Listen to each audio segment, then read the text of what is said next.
আসসালামু আলাইকুম আপুরা ভাইয়ারা, ঈদ মুবারক। আন্টিরা, আমার প্রিয় ভাই বোনেরা, আন্টিরা আঙ্কেলরা কেমন আছেন? আমি আজকে একটা গরু মাংস খাওয়ার পর একটা চাটনি যে তৈরি করতে হয়, পুদিনা পাতার চাটনি আমি আজকে তৈরি করবো। দেখেন আমি কতগুলি পুদিনা পাতা নিয়েছি। এটা চাটনি করবো কেন, সবারই গরু মাংস কম বেশি সবাই খাবে। বছরে একটা কুরবানির ঈদ, এই দিনে গরু মাংস। আমার শাশুড়ি আগে বলতো শ্বাসকষ্ট হইলেও বলে গরু মাংস খাইলে বলে কোনো শ্বাসকষ্ট ওঠে না। কেন, এটা একটা রহমতের একটা ফজিলতে কুরবানি, এটা একটা নেয়ামতে কুরবানি, এটা খেলে কোনো কিছু হয় না। সেই জন্য আমি একটা চাটনি তৈরি করতেছি। পুদিনা পাতাগুলো আমি এখন ব্লেন্ডারে দিয়ে দিচ্ছি। বিসমিল্লাহ। দেখেন এখানে পুদিনা পাতা দিচ্ছি আপুরা। এই চাটনি করে আমি রাখবো। গরু মাংস খাওয়ার পরে সবারই কিন্তু একটু গ্যাসের সমস্যা আছে।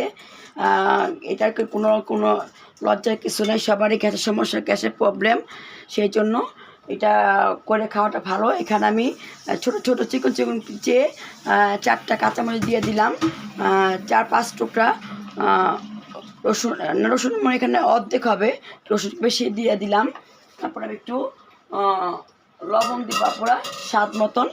এই যে লবণ দিয়ে দেবো স্বাদ মতন, এই যে দেখেন স্বাদ মতো লবণ দিয়ে দিচ্ছি আপুরা। এই যে তারপরে এখানে আমি তেঁতুল গুলিয়ে রেখেছিলাম, চিনিটা দিকে দিই, চিনি তেঁতুলের এই তেঁতুলটা গুলিয়ে এটা পানি দিয়ে এখানে দিয়ে দিচ্ছি।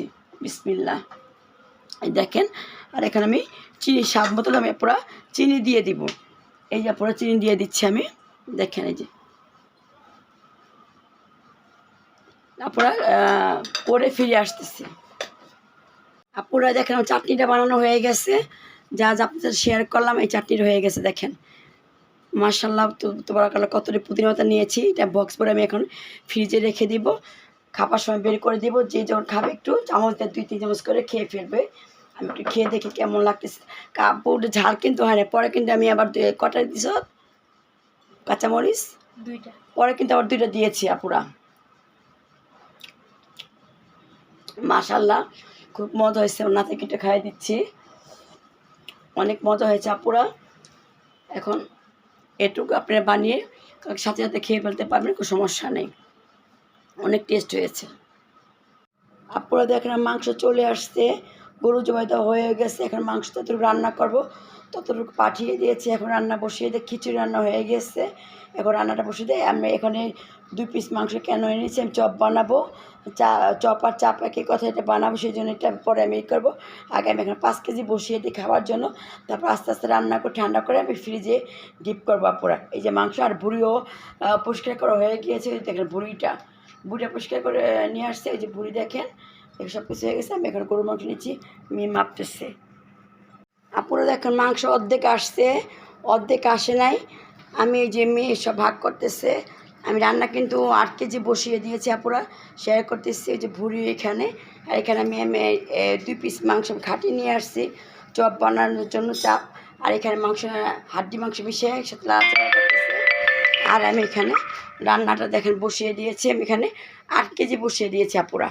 8 কেজি মাংস আমি বসিয়ে একটু করে নিলাম। এই দেখেন পুরা এমনি হাতে ব্যথা আমি 8 কেজি মাংস পুরা বড় একটা কড়াইয়ের মধ্যে দেখেন বসিয়ে দিয়েছি। এখানে 8 কেজি সব কিছু দিয়ে বসিয়ে দিলাম। আরও 8 কেজি মানে 16-20 কেজি রান্না করব। রান্না করে কেন, কুরবানি মাংসের রান্না যেদিন রান্না করে সেদিন সে কিন্তু স্বাদ লাগে। যত কষ্ট হোক না কেন পুরা একটু রান্না একটু বেশি করে বক্সে ভরে ভরে রাখবো। এটা আপনার ভাইয়া, আমার মেয়ে, নাতি খুব পছন্দ করে। কুরবানি মাংসের মতো স্বাদ কিন্তু আজকে যে স্বাদটা পাবেন সেই স্বাদটা কিন্তু আপুরা আর কিন্তু হবে না।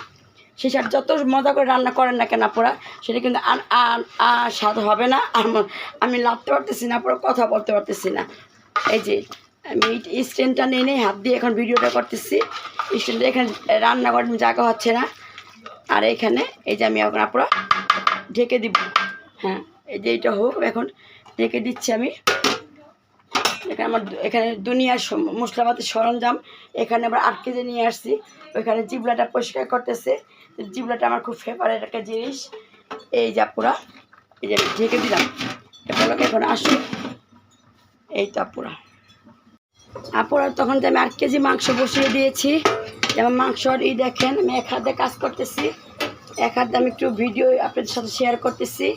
এই দেখেন মাংসটা আমার মাশাআল্লাহ তাবারাকাল্লাহ এখন সিদ্ধ হয়নি। আমি কিন্তু ঝোলের পানি দিই নেই, কোরবানির মাংস মধ্যে কেউ ঝোলের পানি কিন্তু এমনি উঠে যাবে, এমনি ঝোলের পানি উঠে যাবে। আপনারা দেখেন এই যে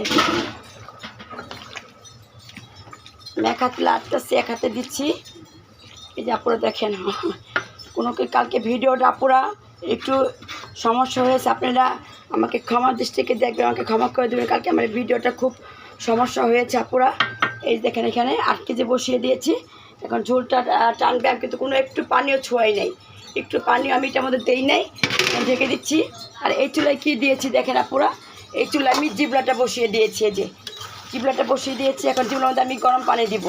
জিবলাটা আগে সিদ্ধ করে, গরম পানি সিদ্ধ করে তারপর জিবলাটা আমি এই যে ছিলে পরিষ্কার করে ধুয়ে এবার কষিয়ে নিলাম। এখন আমি গরম পানি দিচ্ছি আপুরা। এই দেখেন গরম পানি একটু বেশি করে দিব।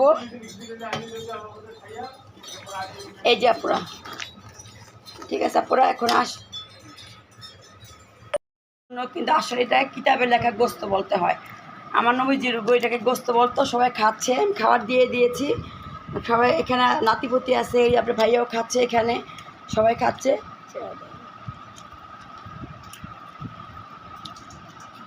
এই যে এখানে সবাই খান আছে, ওখানে আমার একটা মেহমান আসছে, ও খাচ্ছে। এখন মেয়েদেরকে খাবার দিব, বড় মেয়ে খেতে বসছে। এই যে আমার গোস্ত রান্না হয়ে গেছে, আমার ওইটাও রান্না হয়ে গেছে, জিবলাটা রান্না হয়ে গেছে। এই দেখেন আপনারা কি মশলা বেশি দিলে দোষ, না দিলে দোষ, কোন দিকে যাবো আপুরা বলেন তো কোরবানির দিন। এই যে আপুরা সবাই খাচ্ছে, সবাই চলে আসেন। কার কার বাসায় এখন রান্না হয়নি, আমার বাসায় চলে আসেন, একসাথে মিলেমিশে খাই। আপুরা খাওয়া দাওয়া কিন্তু হয়ে গেছে আমাদের 10টার মধ্যেই আমার রান্না শেষ। এখানে আরও 8 কেজি আমি বসিয়ে দিলাম, আগের 8 কেজি নামিয়ে ফেলছি। এখন দেখেন আরও 8 কেজি বসিয়ে দিলাম। এগুলো আমি অল্পই করে সিদ্ধ করে তারপর আমি এগুলি ফ্রিজে রাখবো। আজকে স্বাদের মতো স্বাদ পাবো না, যদি মাংস যদি আরেকটু পারি তাহলে আমি আরেকটু রান্না করে রাখবো। আজকের মতো স্বাদ আর হবে না, আমি আগেও বলতেছি এখন বলতেছি রাঁধতেছি। আর এখানে এক পাতিল আমি কলিজা বসায় দিয়েছি, কলিজা ফ্যাপসা সিদ্ধ হবে। সিদ্ধ হওয়ার পর কলিজার ভিতর থেকে এখানে এটা ফ্যাপসাটা এই কলিজার ভিতর থেকে যে পাতলা একটা চামড়া থাকে, সেই চামড়াটা আগে উঠায় তারপর আমি এটাকে টুকটুক করে কেটে তারপর রান্না বসাবো। এই যে আপনার এখন আমি এটাকে এখানে মাটকে যাও দিয়ে দিছি, আমি এটাকে বসিয়ে আমি একটু খেয়ে আসি। আপনার সকাল ওষুধ খেতে হবে, শরীরটা বেশি ভালো লাগতেছে না, এটা হোক এখান দিয়ে, তারপর আমি খেয়ে তারপরে আবার রান্না করে আসবো। আপুরা ভাইয়ারা আন্টিরা খালামণিরা আমার রান্না বান্না শেষ, আমি এখন ফ্রি হয়ে গিয়েছি। এই যে এগুলি আমি ডিপে রাখবো। 8-16 কেজি মাংস রান্না করছি, সব খাওয়াইছে, সব খাওয়াই একটু ফ্রিজে রেখে দিব, একটু একটু বের করে গরম করব। এখানে কলিজা ভুনা, একটু কলিজা ভুনা খাওয়াইছে, এতটুকু আছে। এইটা জিব্বা ভুনা, তারপরে এখানে আরও এখানে দেখেন আরও পুরা এই যে এখানে মাংস, এখানে মাংস, এখানে এই যে মাংস, এইটা কলিজা। আর এই যে এইটা পুরা কলিজা। একটু খিচুড়ি রাখলাম, একটু খালাকে দিয়ে দিব, অল্প করে রেখে দিলাম, আর সব রেখে দিব। এই যে পুরো দেখেন, এই যে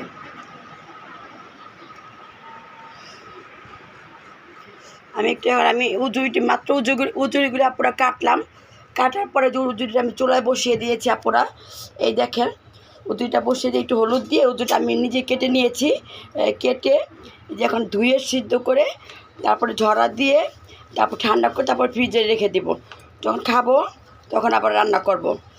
এই যে আপুরা হয়ে গেছে। তাহলে আজকে আমার ঘর দর এখন পাকে করে ক্লিন কিছুটা হয়ে গেছে, আর বাকি একটুখানি আছে, হয়ে যাবে। ঘরে সাবান দেওয়া হয়ে গেছে, একজনে সাবান দিয়েছে আর একজনে পুচ্ছে। এখন লাস্ট ফিনিশিং দিবে হলো স্যাবলম দিয়ে বারান্দা পর্যন্ত পুরো ঘর দুয়ার সব কিছু, ঘর দুয়ার না, ঘর আমার লক্ষ্মী ঘর, আমার থাকার বাসস্থান, এটা করে এখন আমি করব। আরেকটা শেয়ার করিনি আপনার সাথে যে আমি এবার ঈদের কিছুই করি নাই। এই স্ট্যান্ডটা দেখেন, এই স্ট্যান্ডটা আমি হীরাপুর কাছ থেকে আনছি। স্ট্যান্ডটার মধ্যে আমি আমার মানি প্লান্টের গাছ দিয়ে একটা আমি এখানে বসিয়েছি, এখানে বসিয়ে রাখছি। মাশাআল্লাহ তোমার খুব সুন্দর লাগছে। আর ঘরটা ক্লিন হয়ে গেছে, 2 পোছা দেওয়া হয়ে গেছে, একবার সাবান দিয়েছে, 2টা পোছা দিয়েছে, আর একটা পোছা আমি আবার দেওয়াবো, লাস্ট ফিনিশিং আবার দেওয়াবো। খালা এখন চলে যাবে। খালার এই যে বস্তা দেখেন, কত বস্তা খালার মাংস নিচ্ছে, প্রচুর বস্তা খালার মাংস, তেল যা যা সব খালার 1 বস্তা হয়ে গেছে। আবার খারাকে এক্সট্রা টাকাও দিয়ে দিব। এই আপুরা আমার আজকে এই যে আমার টেবিল মধ্যে সব কিছু রাখছি, ঠান্ডা করে ফ্যান চলতেছে। আমি এখন শুধু ভুঁড়িটার জন্য বসে আছি আপুরা। তাহলে আমি যদি কোনো ভুল ভ্রান্তি করে থাকি আপুরা, আমাকে ক্ষমা আন্টিকে আমাকে ক্ষমাতে শিখে দেখবেন। সবাই ভালো মতো সুন্দর মতো না কোরবানি দেওয়ার আল্লাহ সবাইকে তৌফিক দিয়েছে। আলহামদুলিল্লাহ, আল্লাহ শুকরিয়া আদায় করি যে ভাবিও নাই দিতে পারবো সব কাজে, তাতে করে শেষ করে ফেলবো। 4টার আগের মধ্যে শেষ হয়ে গেছে আপুরা, আলহামদুলিল্লাহ। আমি আজকের মতো এখানে বিদায় নিব। আমাকে এক লাইক কমেন্ট সাবস্ক্রাইবার দিয়ে যাবেন, যে আপনি তোমাকে ভালোবেসে থাকে, আমি জানি আপনি আমাকে ভালোবাসেন। লাইক কমেন্ট একটা সাবস্ক্রাইবার দিয়ে যাবেন, আমার পাশে থাকবেন। আমার ভুল ভ্রান্তি ক্ষমা করে দিন। বারে বলছি যে তোমার শরীর কন্ডিশন বেশি ভালো না। আমি যদি জানি না কার কখনো কতটুকু হায়াত আছে, কতটুকু কে কখনো কতটুকু বাঁচবো, সেটা আমি জানি না।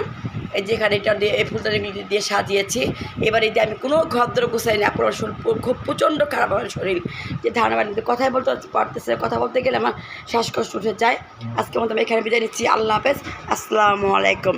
আবার যদি বেঁচে থাকি তাহলে আবার কথা হবে, আবার দেখা হবে।